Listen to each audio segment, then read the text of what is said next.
Mes bien-aimés, nous allons méditer encore Proverbe 24, à partir du verset 1. Ne porte pas envie aux hommes méchants et ne désire pas être avec eux, car leur cœur médite la ruine et leurs lèvres parlent d'iniquité. C'est par la sagesse qu'une maison s'élève et par l'intelligence qu'elle s'affermit. C'est par la science que les chambres se remplissent de tous les biens précieux et agréables. Un homme sage est plein de force, et celui qui a de la science affermit sa vigueur. Car tu feras la guerre avec prudence, et le salut est dans le grand nombre des conseillers. La sagesse est trop élevée pour l'insensé, il n'ouvrira pas la bouche à la porte. Celui qui médite de faire le mal s'appelle un homme plein de malice. La pensée de la folie n'est que péché, et le moqueur est en abomination parmi les hommes. Si tu faiblis au jour de la détresse, ta force n'est que détresse. Délivre ceux qu'on traîne à la mort, ceux qu'on va égorger, sauve-les. Si tu dis, ah, nous ne savions pas, celui qui pèse les cœurs ne le voit-il pas? Celui qui veille sur son âme ne le connaît-il pas? Il ne rendra-t-il pas à chacun selon ses œuvres? Amen. Mes bien-aimés,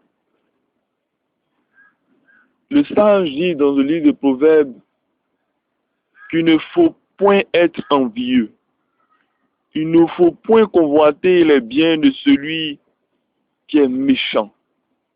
Quand nous voyons aujourd'hui la tristesse, la pauvreté, le chaos, et que nous voyons des satanistes, des serviteurs du diable, avoir des milliards, avoir des jets, des clips de plusieurs millions, quand nous voyons des personnes qui fêtent leur incroyable anniversaire sur MTV à coût de millions, à qui on achète plein de voitures, quand nous voyons des émissions comme Pip My Rise et Tune Ma Caisse, toutes ces émissions pour donner envie aux enfants de Dieu, mes bien-aimés, n'aimez point les biens du méchant.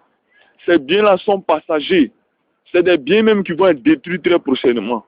Lorsque nous irons vers le Père, lorsque nous serons là, le jour du jugement, à quoi servira les voitures, les hélicoptères?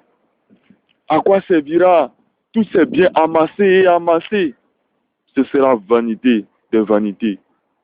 Oui, la Bible dit que il faudrait se contenter du peu.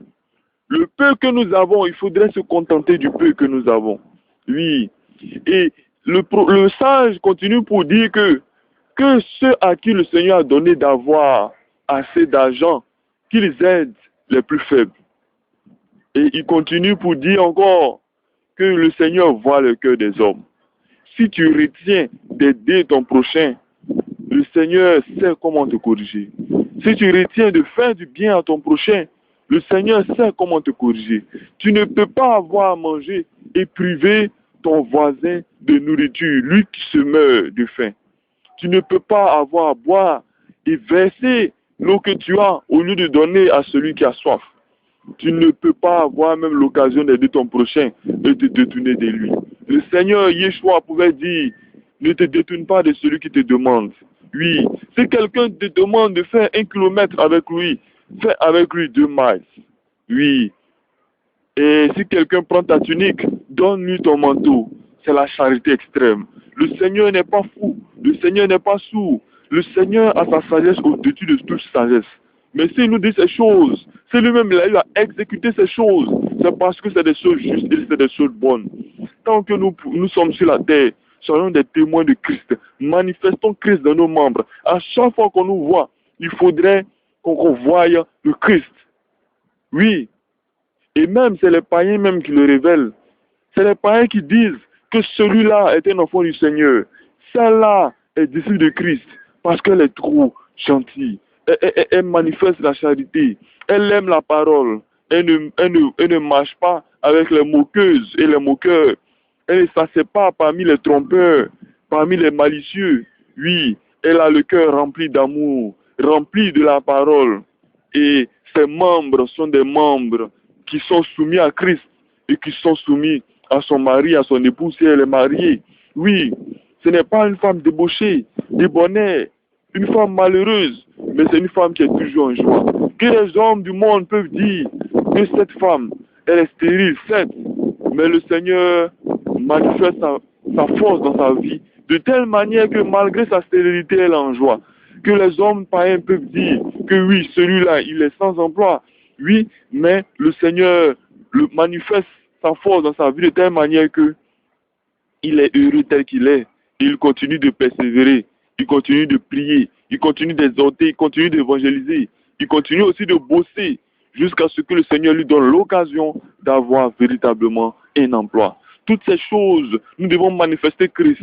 Nous devons manifester Christ dans nos joies comme dans nos peines. Ce n'est pas seulement dans nos joies que nous devons manifester Christ, mais encore plus même dans nos peines. Au moment même où nous sommes plus en détresse, au moment même où nous avons perdu un parent, nous avons perdu notre emploi, notre femme est décédée, nos enfants sont décédés, nos enfants sont impolis.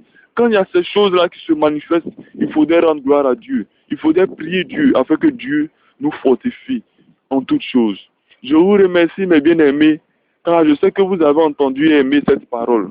Oui, soyez charitables. Soyez charitables les uns envers les autres. Et même soyez charitables avec les hommes méchants. Oui, afin qu'ils aient à rougir. Ils aient à rougir. Et, mes bien-aimés, que tous vos pas soient des pas guidés par le Christ. Ne posez pas des pas pour que les hommes vous applaudissent. Ne posez pas les pas pour être élevé par les hommes, applaudir des hommes, remercier par les hommes.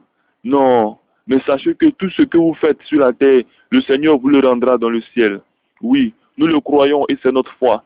Et bientôt, le grand maître viendra nous chercher. Et je serai tellement heureux que ce soit pendant même que je sois en train d'évangéliser, que le Seigneur vienne. Mais toute chose, tout est grâce. Nous devons veiller. Nous devons continuer à persévérer dans la foi. Car le Seigneur viendra comme un voleur. Et quand les ouvriers qui trouveront en train d'œuvrer, c'est eux-là même qui seront sauvés. Mais les ouvriers qui seront en train de paresser et qui n'auront aucun fruit, ceux-là, ils seront jetés dans le feu. Amen. Donc, mes bien-aimés, je vous remercie et je vous prie véritablement d'être charitables, d'aimer le Seigneur et d'obéir à ses commandements qui ne sont point pénibles. Amen.